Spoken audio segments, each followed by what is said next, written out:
Francis. How are you doing? I am great. Thank you so much for having me here. Of course, welcome to Imagine Talks 2022. Yay! Now, I want to know a bit about your story. You shared with me a little bit, but tell me more about where you came from and the journey that you had to take to get here to the States. Well, I am one of the Vietnamese boat person, Okay. and my mom and I escaped out of Vietnam the end of November of '77. So I was 9, turning 10 the following February. It was our 5th attempt, and we, kind of escaped out on a little boat to Malaysia. And when we got there, we got so excited to see land that the boat hit the coral reef and split in half, and half the people died. And I almost drowned. But my mom, before we left, my mom said, I want you to wear a red shirt in case we get separated so I can find you. And so I wore this red shirt, and I believe that was the reason why I was saved, because this Malaysian village fisherman saw me out of nowhere, bobbing up and down, grabbed me, and then he took me to shore, grabbed my ankle upside down to get all the water out of me. And I'm thinking, wow, Mom, that was very prophetic. Because I was like thinking the surface of the water just keep going away from me and no one's coming. So I was actually at peace with dying. I literally thought, no one's coming. This is the end of my life. And then the next moment, I was saved. And was it because of the red shirt that your mom also spotted you in another hot sea of people? My mom didn't spot me because, we got separated. So he saved me. And after he yanked the water out of me and put me down, I went beeline to my mom and never saw this man again. So in my story, I'm going to say that's my earth angel, because I never see him again because I was a child. So I'm like, oh, there's my mom looking for me along the shore. So, and I'm writing an autobiography about it. I'm going to call it Little Red Shirt, and I'm going to name him my earth angel. That is so beautiful. Thank you. Yeah, he was there for that one purpose, to make sure you... Yes, it wasn't my time. Yeah, and then now because of that, you're here. Yes, and so from that moment on, I feel like everything else in my life is icing on the cake. Oh, I couldn't agree with you more. That's exactly how I feel. So when you got here, what was life like? Oh my gosh, chaotic. Okay. We didn't speak the language. I had to learn to speak English, went to school. And it's funny, when I was little in Vietnam, I think of America as this land of riches, and I think food and money grow on tree, because I was a child. My mom said, yeah, they're gonna feed you. We don't even need to buy food because they're so plentiful there. Wow. So I come to this place of like the land of the riches and the land of freedom. But everything was, we start out with nothing. And our survival instincts was, what do we have? So every day we were grateful to be alive. And so that's part of my skill set of optimizing and maximizing my resources at all times, So nothing is wasted with us, not a wasted motion, energy, money, anything, How did you find what your passion was as you were going from child into young adulthood? Well, it's funny, in LA, it's very typical that Vietnamese people go into the nail business. So my mom went into the nail business, and then I was in high school, and she said, you should also get your nail license because I'm really good with my hands. And even at 11 years old, I was painting my mom's nails, and I used to get mad when people come over and she goes, I just painted my nails if they said anything. And I'm like, you didn't give me any credit, And so she said, you've always been so great. You'll be great at doing nails too. So we should open a salon together. So in high school, my mom signed me up for cosmetology school. So first she said it was the nail thing, which is 350 hours of training. By the time we got there, she signed me up for a whole cosmetology program. So I am a licensed cosmetologist in the state of California. And I did 1,600 hours of training. Wow. Okay. Yes. But later on, I only did the nail part. And one day someone asked me to come do house calls. People asked me to do commercial work. And that's how I got started. I used to work for a company called 1-800-Dentist, and they were making their own commercials, and they knew I was a manicurist. And I say, would you please come and do a commercial for us, do nails for the model? And it was back then when it was this model coming out of the bathtub, and her boyfriend, she said, give me, hand me the towel. And he go, wow. And you thought he talked about her beautiful body, but he was like, your teeth are so white.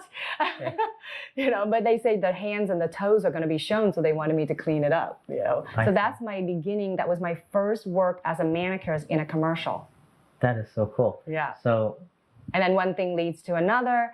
And since 2005, I started doing a ton of commercial for ABC. They were one of my biggest clients. So ABC? Wow. I did all the promos for all the shows on ABC. So Dancing with the Stars, Grey's Anatomy, How to Get Away with Murder, Blackish, Fresh Off the Boat, you know, like all the shows on ABC. I started with Desperate Housewives.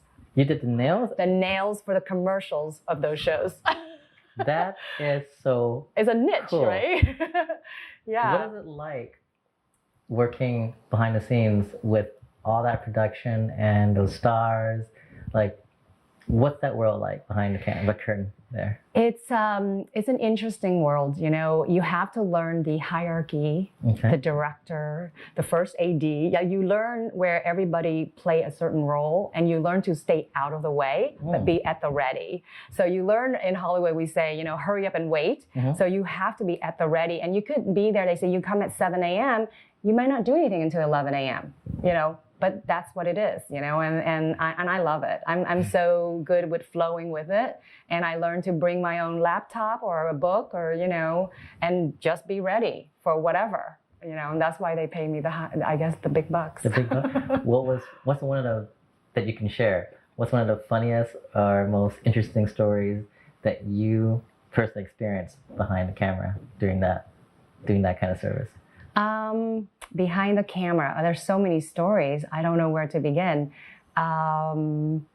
I don't know, something funny, but I can tell you all the different people I worked on. I've worked on Beyonce. I work on Jay-Z. I worked on Destiny's Child, you know, that year when they won like 7 Grammys or something. I did Michelle's nails, so cool. And I did Beyonce's nail, and she was so sweet. She's like, oh, bless you. You know, she was so sweet. And I'm like, I want her to win everything because she was so nice, you know, and that was the thing. I love that I got into a part of the business where being nice is actually trendy, you know, fashionable to be nice. So everybody was always trying to be nice to everybody. So it's nice that way. And so I love that experience. And I'm working manicures in Hollywood. And I love, you know, so continue my work because I enjoy it, you know, and it's fun. It's fun. Sometimes it's stressful, but, you know, always exciting to me. Now I have to ask, of course, I'm not expecting you to share any, but did they ever gossip with you?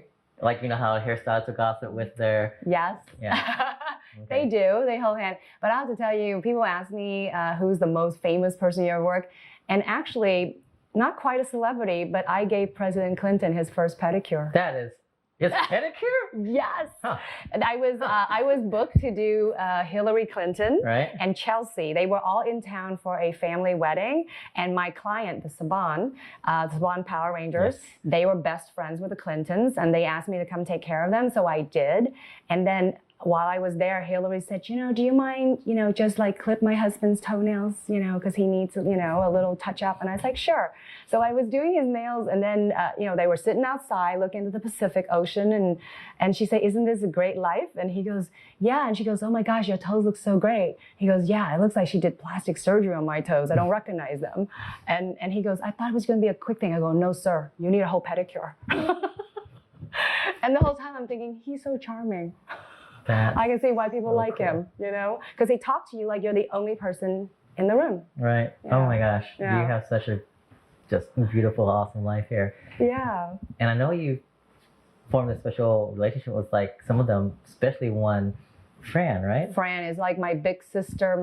I emulate her life because the way she is so heartfully doing everything, and every challenge that came her way, she turned it into something of an opportunity, like a learning opportunity. And she makes, like she got cancer, but she survived. So then she talks about it, and now we're educating people how to live a life of not getting cancer in the first place and take control of your body. So Cancer Schmancer is like my one organization that I'm like wholeheartedly, actively supporting in every way possible, whether that means bringing sponsors to it, asking people to support us, or even have people sign up because it's free to sign up. Fran goes to Capitol Hill to ask legislators to make better laws to support you know, gynecological cancer. Wow. But it's all cancers, you know, it's like, you know, how do we live without getting sick first? You know, it's better to be preventative than to cure something, you know, once you already have a problem. What is one advice, since you're so just in the heart of this? Because I have a lot of friends who are like struggling actors and actresses.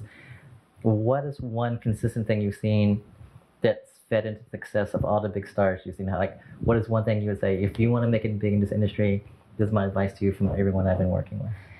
I would say the number one thing is to constantly check in with yourself. Make sure that this is your passion. You want to be very present and you want to hone your craft and you need to own it. Because yes, there's thousands and millions, but the one who makes it are the one who is actually in alignment with what it is that they do.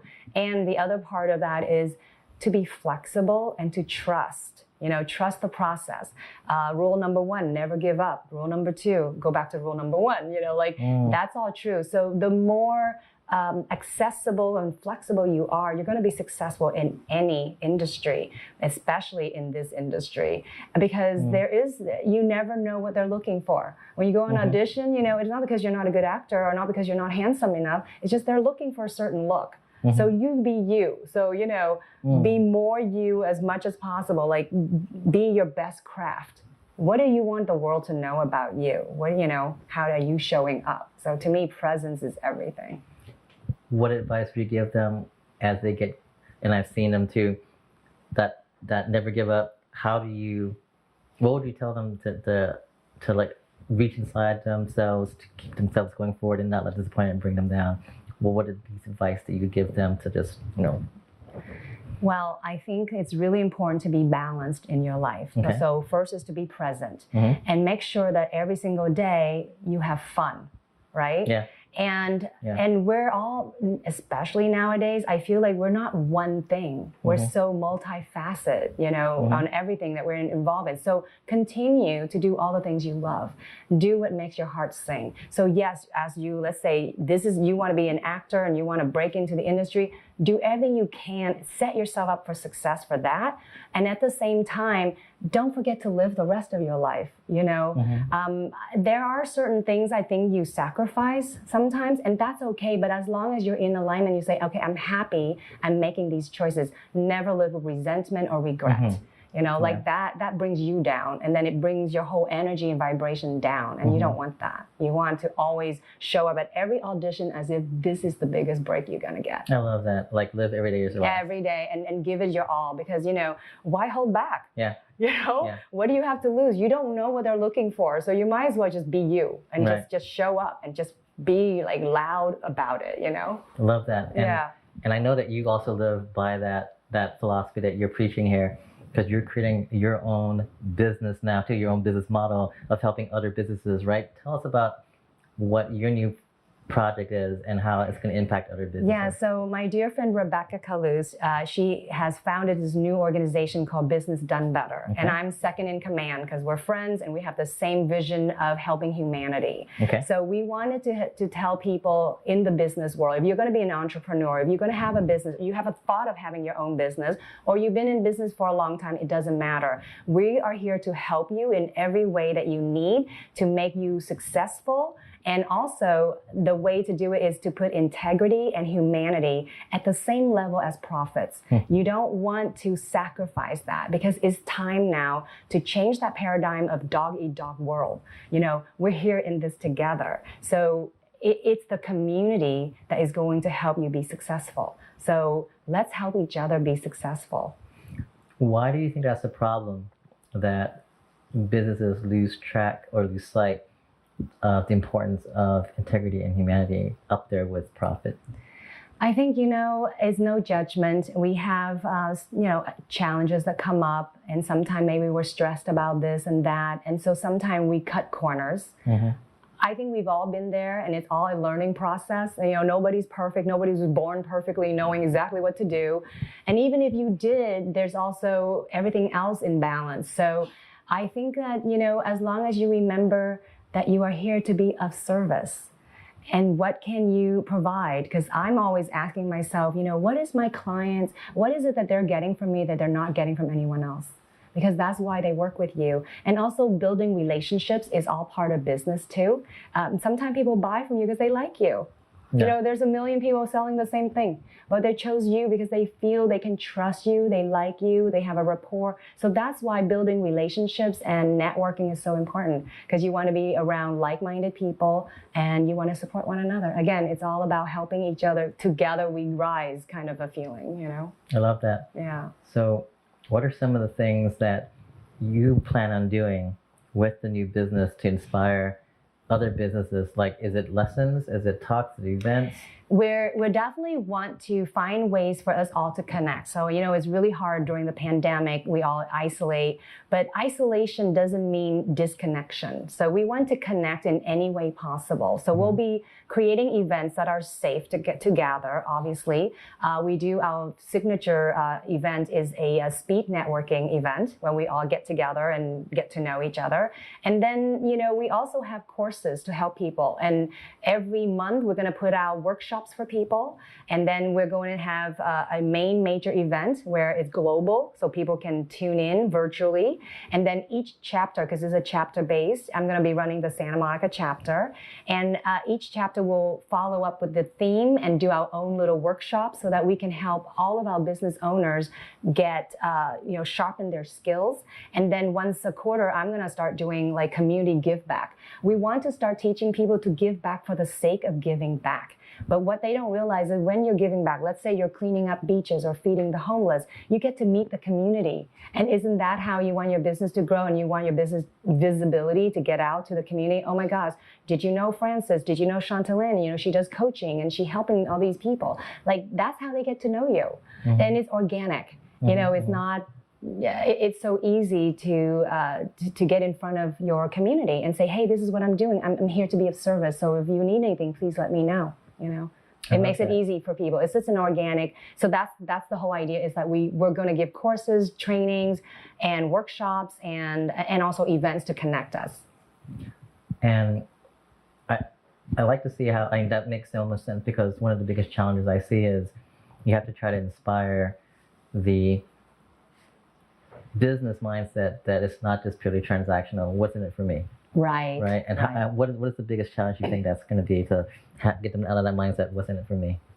Well, I think that at the base level, at the low vibrational level, we're going to say, look, we're bringing you in front of a bunch of people that you would normally not. So that's number one. And then the second thing is, I think that, you know, as you create relationships, you are literally going to see your business grow. Okay. You know, I can see that. It's just simple. It's like, oh, you do printing? Oh my God, I need some flyers or what, business cards or whatever. You know, it's so easy if you're getting in front of your community. Okay, I love that. Yeah. We have just enough time for one last question. What words of wisdom or last minute advice do you have for the viewers right now who are about to start their own business, or they're about to pursue their own dreams and have to figure out how to do it better and be able to persevere through that journey? What's the most important piece of advice you can give them? Well, number one, definitely look up Business Done Better, especially September 1st, because we are literally, you know, whether you need a website, whether you need a social media manager, it's just everything you possibly could need in a business. So that's number one. It's a great resource. We're going to vet and curate the whole entire team of professionals for you. That's number one. Number two, the internal work is so important. You need to get grounded and solid in your vision. Why are you in this business? What does your heart tell you? Do what makes your heart sing. And remember, you're here to provide a service. So how can I be of service? If you come from that space, people are going to feel it and they want to work with you. How can I be there for you? Yes. How can I be of service to you? What is it that you need? How can I fulfill that need for you? I love that. Yeah. Well, I think that's all the time we have, but it is so inspiring, so uplifting and empowering to talk with you. I have no doubt that you're here as a force of good on this earth. So thank you for just being you. Thank you so much. And being present. Same with you. I'm so honored to be here, and I'm so grateful for what you're doing. Thank you so much. No, thanks so much. I'm just here for the food. So, anyway, take care. Now we'll see you again soon, okay? Thank you. Bye. Bye.